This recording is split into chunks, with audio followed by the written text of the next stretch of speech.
Alikho elishona lingenazo izalo yamukela ke nazi ezihamba phambili namhlanje. Elikamthaniya ekudaleni amathuba omsebenzi. Umkhotsi uthi uNdosi wasenga ezimithiyo kanti bazojezwa sonkontileka abangenzi kahle. Izindaba ze1 KZN TV zifundelo siyabonga wakaduma nenabezulu elidume esandlwane siyakhuleka. Undunankulu kwaZulu Natal uThami Ntuli uthi isifundazwe sesikwazile ukudala amathuba emisebenzi amaningi kule kota yonyaka mali. uNtuli usho kanje eseshamthethe eMgungundlovu lapho bekuhlezi khona ikomiti leNational Council of Province NCOP ngamafuphi kudingidwa ke izinhlelo ezahlukahlukene zokuthuthukisa intuthuko eya emphakathini. uNtuli uthi kuleli viki bazibophezele ekubeni kwisifunda saseMgungundlovu ukuhlola ke izinhlelo zenqalasizinda. Undunankulu kwaZulu Natal uThami Ntuli uthi uhulumeni wesifundazwe kanjalo namalungu ekomiti National Council of Provinces bazoba semgungundlovu iviki lonke ukuhlola intuthuko kanjalo nenqalasizinda. Inhloso yabo ukuba sizobukisana uqinisa intuthuko silapha emgungundlovu lonke leli viki leli. La khona inyanga yahlukene izobika ithula imibiko ngama projects athize bese ke kuphunya ayobukwa bese kuphinda kuhlangana umphakathi kulalela ukuthi kuthini uvolwayo. Inhloso yethu uqinisa ukusebenza kahulumeni ikakhulukazi omasipala bethu ukuba bakwazi ukuphendula kwinkinga ezibhekene nomphakathi esizaziyo ezikhona komasipala bethu balapha esifundazweni saKwaZulu Natal nakhona lapha eMgungundlovu. Njengoba siyenza yonke imizamo ukulekelela njengohulumeni njengoba la eMgungundlovu nje ngaqoka khona ithimba le Premiers Working Group eliholwa inqala butho owayongqongqoshe uRavi Pillay naseThekwini umongameli wezwe waqoka ithimba le Presidential Working Group. Konke lokho kuyimizamo yokuqinisa ukusebenza uhulumeni wasekhaya ukuze abantu babone umehluko. La eMgungundlovu eMsunduzi sesiyaqala siyabuka isystem yezimali iya ngokuya ifuna ukuma ngendlela sonke sifuna ukuthi omasipala bagcine bemingayo. uNtuli uthi ucwaningo lwakamumva luveza ukuthi maningi amathuba emisebenzi asedalekile. State SA zibike ukuthi kwaZulu Natal kube namathuba amasha alinganisela ku-54,000 new job opportunities. Lokho into enkulu kakhulu kabe singayithathi kancane ngoba nangekota ledlule saba isifundazwe kuphela sisodwa eNingizimu Afrika esakwazi ukwekhulelwa umnotho ngo-0.8% in the whole of Ningizimu Afrika. Lo 54,000 ama new job opportunities abikwe uState SA awasukele nje emoyeni, asukele kuzo lezi zinhlelo lezi zokuthi kwaZulu Natal is a construction site, kwaZulu Natal agriculture is working, kwaZulu Natal kune investment ebonakala sigqugqumezela kakhulu. Ingakho sikwenza yonke imizamo lokuhlangana namhlanje ukuthi nomasipala sikhulume ngokuthi sizobasiza kanjani bona komasipala manje. Kanti uNtuli uqhube wathi uzohlangana nabaholi bahulumeni kwezinhlaka ezahlukene. Ngomhla ka-21 nje nimeme ongqongqoshe bazobe lapha kwaZulu Natal ongqongqoshe abaningi abasebenza kulabo masipala laba njengoma champions abazobe qhamuka kuzwelonke abazobe qhamuka esifundazweni ngamema nezimeya zonke zaKwaZulu Natal ngoba ngifuna sizobhunga ukuthi ke lolu hlelo lolu le district development model iliphi ibanga eselihambile, iziphi inselelo singenze njani ukuthi ngempela an ordinary citizen esifuna saKwaZulu Natal ithi ngiyalubona umehluko, ngiyalubona uguquko. Esindabeni ze1 KZN TV nguAyanda Dube semgungundlovu. Oyamaniswa nongqongqoshe wamaphoyisa osekhefini uSenzo Mchunu uBrown Mkhotsi udalule ukuthi ubhekicele wakhuluma iphutha uma ke ethi waqala ukwazana noVusumuzi Khethi Matlala ngozibandlela wangonyaka odlule. uMkhotsi usho lokhu ethula ubufakazi bakhe kwikhomishana kaMadlanga eqhubeka ePitoli. uMkhotsi ezethula phambi kwekhomishana uziveze ngokuthi uyimpimpi esebenza namaphoyisa bese bayamkhokhela. Uthi maningi amacala waphenyayo uma encinzwe indlebe. Ethula ubufakazi bakhe khona namuhla uveze nokuthi isilo samabandla isilo omisizo likaZalithini noGeneral Nhlanhla Mkhwanazi wake watshela ukuthi basebenzela iCIA. Uveze nokuthi kumsebenzi awenzayo basebenzisana nabashayeli bo-Uber no-Bolt uma kukhona ulwazi abalandelayo. uMkhotsi uthi ngelanga lesithangamisa bezindaba esenziwa uGeneral Ntaka Mkhwanazi, uVusmuzi Get Magdala wamfonela esejele ediniwe edinwa ukuthi uthi wake wahlangana noMkhwanazi emzini wakhe wamnika imali kodwa usekhuluma ngezinto ekubeni uyena besemthembele ukuthi uzomsiza lezi inkinga abhekene nazo zethenda enyangeni amaphoyisa kazwelonke. Whose house was that? It was just the White House. It's fine. Then I waited for them as they came out. And then we went back to the hotel. I also slept and went away. And that was in April this year. Commissioners, May, June, July, during the 6th of July, during the General Mkhwanazi's press conference, General Mkhwanazi did mention Ket Matlala Brown Mokhotsi during his press statement. And it came out to everyone that on that day, Ket Matlala was found with a cell phone in prison. And indeed, and he called me, very furious. He said, "Brown, can I tell you something? There was a time I told you that I went to look for someone who can solve my problem." And he said, and I said, "Yes, I remember." Because when I followed him, I didn't tell him that I was following him. And it became that I did not know who he met. They were driving the car, and it was something that was packed. And he said, "I went to see General Mkhwanazi's house. And I also gave him something." He was talking about money. I gave him, I also gave him, but he was speaking this language. And he feeling this guy, and now he's talking like this about us. I think, and then I never said to Ket, "I followed you." I did not know. Honestly speaking, I didn't see who that person was. But how he narrated everything about the day he was going to meet someone who was going to solve his problems, I remembered. And he said it was General Mkhwanazi that he went to see. Ikomishana iyaqhubeka. Godebo Khosibisi, wezindaba ze-1 KZN TV, kuChannel 261, ngiseThekwini. Ungqongqoshe wengqalasizinda nemisebenzi kahulumeni kuleli uDian McPherson uthi bazojeza kanzima osonkontileka abangayiphothuli imisebenzi. uMcPherson ugcizelele lokhu ngesikhathi ke behlola umsebenzi osuwenziwe esikhungweni iDr John Langalibalele Dube eNanda eThekwini.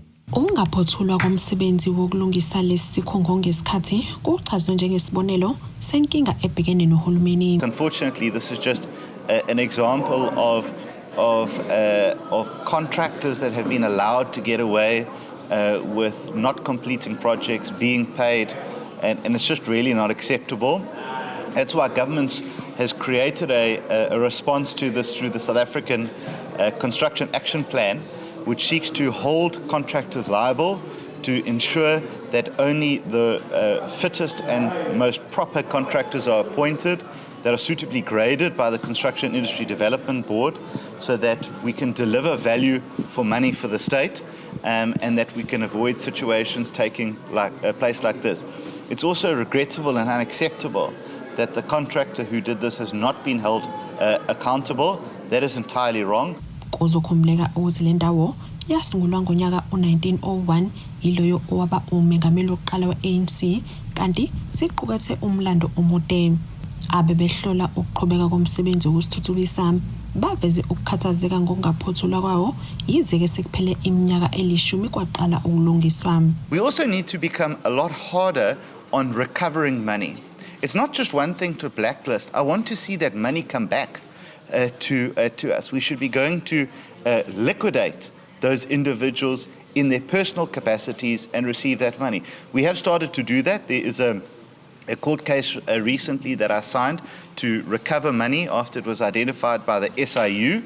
Umndeni kaDube uveze ukuthi ke bekuphatha kabi ungaphothulwa kwale ndawo eyahlonzwa njengefagugu lakuleli. Siwumndeni egameni lomndeni sizithola silisupporta ke lolu hlelo selithelenzeka lokuthi kubuyekezwe zonke izinto ekufanele ngabe zenzeka esikhathini way back from 2013 kuze kube manje kunezinto ke ekutholakala ukuthi azange zenzeke ngendlela ehlanganisa nama contractors ekufanele kube yibona bazobhekelela uhlelo lokuthi kuthuthuke lenqalazinda ekwakuvele kuvunyelwene ngayo. Lo mnyango uthi ubeke eceleni imali engu-300 million wamarandi yokuthuthukisa osonkontileka. Ezindabeni ze-1 KZN TV kubika uNtombi khona Mvubu eThekwini. Ake sihlabena nali ikhefu sihlangabeza futhi nezinye masibuya.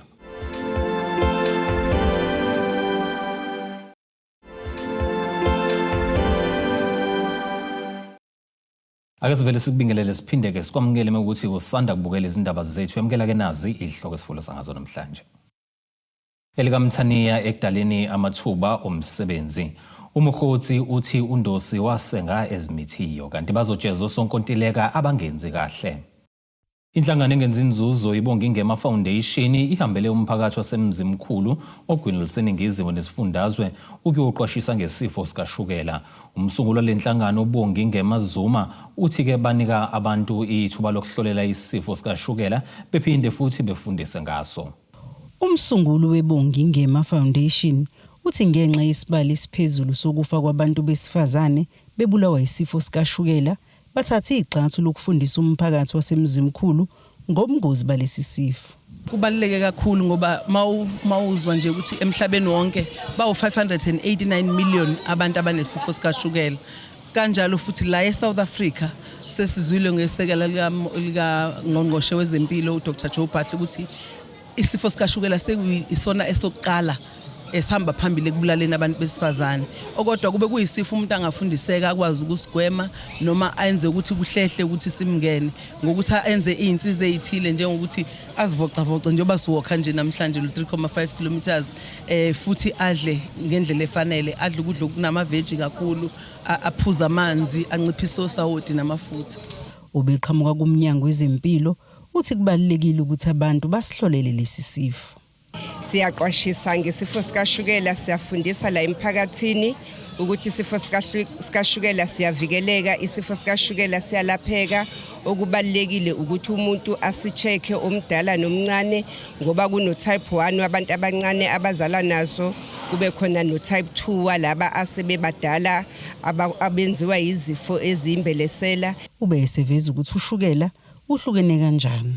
Ukhona ushukela okwazi ukuthi makukhona ke wabanaso emndenini kube khona obanaso, kodwa ukhona lo shukela ophatha abantwana abancane ngenxa yokuthi emzimbeni amanyikwe asuke engakhulanga kahle, engakwazi ukukhiqiza wona isifo sikashukela. Ngale loyo ke udinga ukuthi ajove ushukela mangabe kuukuthi uzizwa ewiki adle ushukela. Bese kuba laba abasithola ngenxa yokuthi sebekhulile bafanele bazivocavoce, bona ke okwabo kusuke kwenziwa ukuthi kunezinye izinto ezenzakalayo emzimbeni nokukhula kwabo nje umnyaka kusukela eminyakeni ewu45 kuya phezulu. Labo ke sisuke singabangwanga ukuthi khona unasemndenini. Ubeqhamuka kumnyango wezempilo kuzwe lonke uthi kubalulekile ukuthi omama bazithwele bawuhlolele ushukela. Ushuthi njengoba ungibuza indaba yokumama ozethwele, isikhathi esiningi baba nawo ushukela, okwenza ukuthi ingane igcine mhlambe iphume nayo masithi siyayihlola sithola ukuthi ingane inesisindo esikhulu kanti futhi isinoshukela. Lo siyesiubize ngokuthi type 1. Lo mntwana onjalo uyadinga ukuthi anakekelwe esuka nje ekuzalweni kwakhe ngokuthi utype 1 iyona into asuke ezalwe enayo. Isikakhulu labo bantwana bagcina bejova ngalomjovo esithi insulin ukuze njalo kudodobaliswe ushukela. So njengoba sila emzimkhulu asizile ukuzoqwashisa ngoshukela kubantu abadala kuphela, sicela nabo mama ngisho abazithwele ngisho abantwana ngoba khona abantwana abazalwa bengazi ukuthi banawo ushukela, ukuthi mase kuhamba isikhathi umntwana usuyambona useyaqala utshengisa impawu zokuthi akhubezeke, mhlamba angabone emehlweni, abe nanenkinga yezinso, abe nanenkinga ezinyaweni. Baqale ngokwenza umviliyele erenke okunxenxa abantu ukuthi bahlolele ushukela. Lo mbiko benuwethulelo zamando sicele wezindaba ze1 KZN TV ngisemzimkhulu. Umhlaziyi wezepolitiki uSibongiseni Mdlalose uthi-ke ukuqamba amanga efungile loyo oyisikhulu sezisebenzi ehhovisi likaNgqongqoshe wamaphoyisa uCedric Nkabinde ngesikhathi ethula ubufakazi bakhe kwikomidi lephalamende eliphenya izinsolo zokuxambukela kosopolitiki ekusebenzeni kwamaphoyisa kuyindlela-ke yokuvikela uNgqongqoshe wamaphoyisa osamisiwe uSenzo Mchunu. uNkabinde uqamba amanga phambi kwekomidi futhi-ke wanqaba neqiniso mayelana nesitatimende sakhe. Leli komiti limnikeze izinsuku eziyishumi ukuthi abuyele emumva abuyeke nobufakazi obuqondile futhi obuyiqiniso. uCedric Nkabinde uqamba amanga efungile esikhathi ethula ubufakazi bakhe phambi kwekomidi lesikhashana lephalamende eliphenya ngezinsolo zokuxambukela osopolitiki ekusebenzeni kwamaphoyisa. Kuvele ukuthi kunokushayisana phakathi kosuku ahlangana ngalo noNgqongqoshe wamaphoyisa osamisiwe uSenzo Mchunu noBrian Mokgothi. uNkabinde uthe uphambaniseke izinsuku ngenxa yokuthi waphuca umakhalekhukhwini bakhe amaphoyisa. Umhlaziyi wezepolitiki uSibongiseni Mdlalose uthi isenzo sikaNkabinde sokuqamba amanga efungile yingoba ezama ukuvikela uNgqongqoshe wamaphoyisa osamisiwe uSenzo Mchunu. Indaba le sensitive kakhulu. Ungabuka ngendlela eningi kodwa kokuqala ishayisa amakhala ukuthi lokukhuluma kwakhe amanga ngaphansi kwesifungo azi ukuthi ufungile. Kuphakamisa imibuzo ethize ukuthi obani laba abavikelayo amele ukuthi bangaveli. Into yokuqala leyo sishayisa amakhala. Okwesibili sekuba nemibuzo ukuthi njengoba phela umuntu omphethe kuMchunu kuyacaca ukuthi bevikela yena uMchunu onguye omphethe ominister. Umdlalose uthi uNkabinde ngokubandakanyeka kwaSenzo Mchunu kwizinsolo zokusebenzisana noBrian Mokgothi ubezama ukufihla ubufakazi obuveza ukuthi yena noBrian Mokgothi bayazana futhi kungenzeka ukuthi baxhumana ngaphambilini kwizenzo zobugebengu. Mulalela ubufakazi bakhe uyabona ukuthi ube nawo ukuthi uzama uveza isithombe esibi ngoGeneral Mkhwanazi ngezinto ayivezile. Ukwenza umzekeliso ukhuluma ngama earrings ukuthi kunezinto ababeyithenga. Waphinde waveza ukuthi cha njoba naye uMkhwanazi akhuluma ukuthi waqashwa wamsiza uqashwa enkampanini ethize kunododakazi wakhe usebenza lapha. So uyabona ukuthi kunezinto abezama ukuyiveza kodwa uziveza ngomoya ukuthi kukhona into afisa ukuthi ayidlulise ayifihlile. Cabanga ukuthi izathu lezo egqamile ibonakele uze kubonakala isithombe esithize abezama ukusakha. Umdlalose uthi azikho izinyathelo ezisemqoka ezothathelwa uNkabinde leli komiti ingakho liphakamise ukuba kaphindele emuva lamnika izinsuku eziyishumi ukuba kabuye sekhuluma kinte iqiniso nenobufakazi obuqondile. Kufanele sikhumbule ukuthi ikomiti lezepolitiki engakwazi ukuhamba indlela eya kumthetho kumele leli komiti lilethe izinto eliziphakamiso. Ngamanye amazwi kufanele ngisiqiniseke ukuthi ofakazi abafika lapha ekomidini beza ukuqala nolwazi oluyiqiniso. Okwesibili ulwazi abalenza ngaphansi kokufunga okusho ukuthi uma sebenza iphakamiso lonke lolwazi abafike nalo inkantolo izokwazi ukuthi ilisebenzise. Ingakho uhlalo wekomiti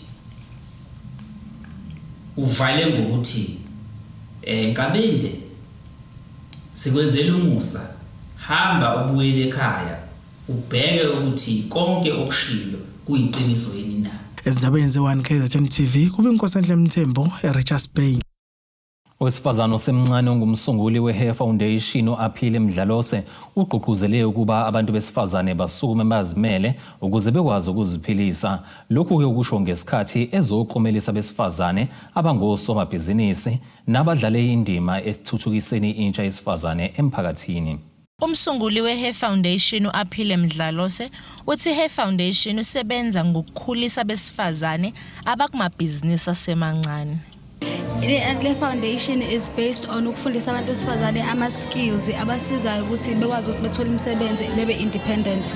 So namhlanje we are just here to celebrate women who are building the nation and are working in the skills sector. Firstly, I'd like to address lento le power dynamic between the feminine and the masculine. Ngifuna ukuthi ukuba umuntu wesifazane doesn't mean ukuthi kumele uzibukele phansi or ufike uzama ukuzehlisa. In today's society, unemployment rate is very high. Kuze ukwazi nawe ukuthi uyibhekelele njengomuntu esifazane regardless of gender that is.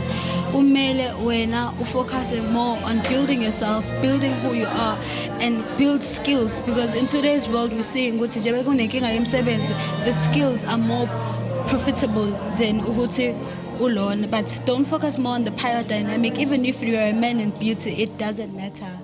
Omulile kulomcimbi uthi ukubona kubalekile ukuba kufundiswe abantu besifazane ngezindlela zokuzivikela, which is what this whole event is about. Njengamanje, young achievers who are actually pushing to be something in such a small town, ekuthiwa iDand, where a lot is happening, but again, we are trying.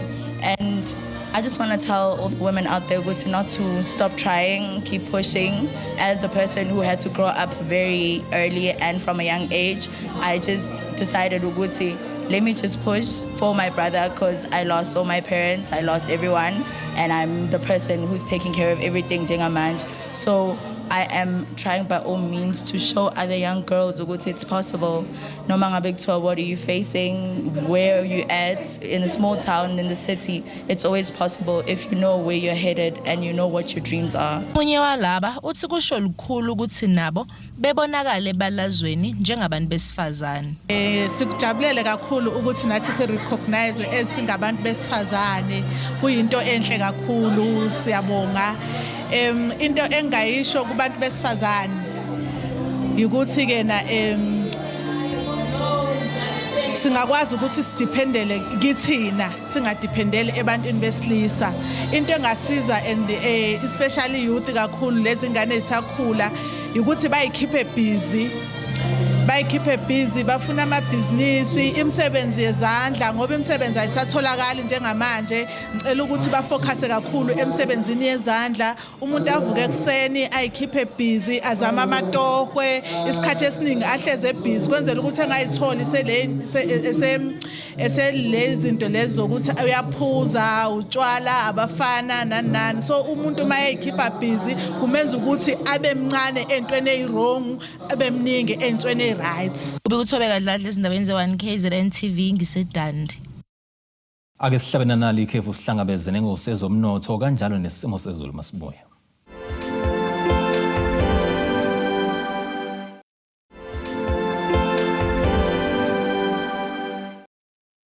Ake siphinde sikubingelele sikwamukele emwe ukuthi usanda kubukela izindaba zethu, emukela ke nazi ihloko esifolo sangazo namhlanje. Elikamthaniya ekudaleni amathuba omsebenzi.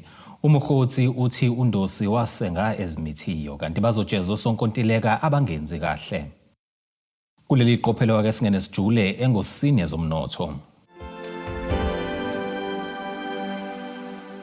Irandi lakuleli liwu 17 rand 23 cent maliqhathaniswa nedola lasemelika libe 22 rand 67 cent maliqhathaniswa nopondo seBrithani liphinde libe 19 rand 98 cent maliqhathaniswa neeuro laseEurope. Igolide ke lona lingu $4,000 72 cents iounce kuthi oil ongahluziwe ube $64 20 cents umphongolo. Ake sikubhekele ngosini yezemidlalo.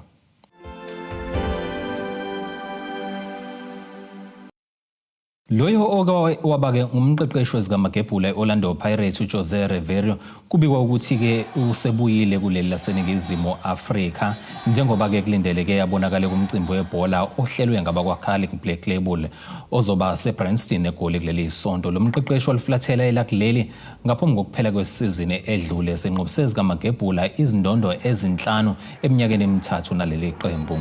Ukubhimba ke kwezinto kweAl Ahly yaseGibhithe kwaphoqa ukuba imxoshe kanti ke uRivera ngaphambi komdlalo wakhe wokugcina ekwiPirates wazwakalisa ukuthi ke alikho iqembu ayoke aliqeqeshe kuleli ngaphandle kweOrlando Pirates kanti ke kubuya kwakhe kuleli akazeki ke noma useshintshe umqondo yini. Ake sikubhekelena nasi isimo sezulu esingalindeleka.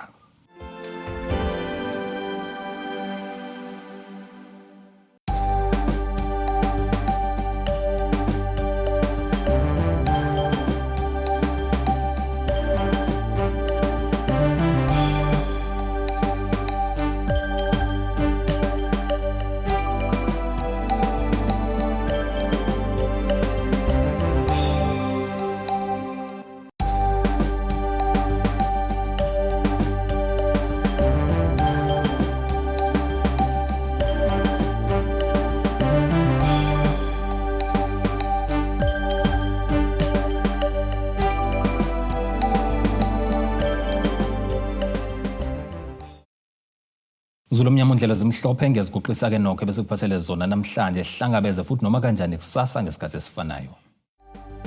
Abethuli bethu bezindaba baxhaswe iThulis Bayview Bridal. Ungabashayela kulezi zinombolo ezivelile